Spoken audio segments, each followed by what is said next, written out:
සූදානම් කාන්තා කණ්ඩායමේ තරගය ආරම්භ කිරීමට අපගේ සමුදාය මණ්ඩලය ඉතාමත්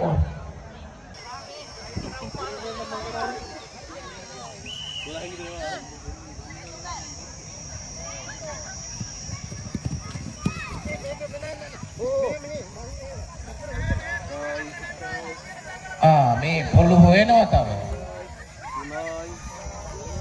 කොහොමද යෙත්මින්ගේ කැරකිල්ල?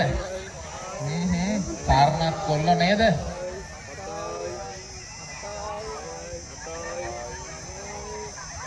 මොකද ඔය බුලන පැත්තට යනවා වගේ කට්ටියක් අපිට පේනවා. මම හිතන්නේ මහසිය තරමට ලොකු ත්‍යාගයක් හිමි විය යුතුයි.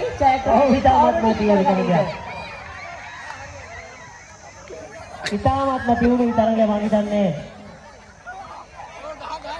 තමන්ට දිවයාම නොහැකුණත් මම හිතන්නේ එතනදී අවසාන මොහොතේ අවසාන රේඛාව අසලට ගිහින් තමයි ඇද වැටෙන්නේ.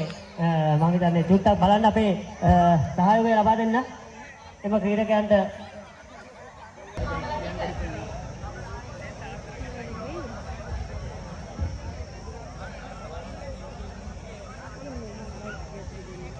හොඳයි සූදානම් කාන්තා කණ්ඩායමේ තරගය ආරම්භ කිරීමට අපගේ සමුදාය මණ්ඩලය ඉතාමත්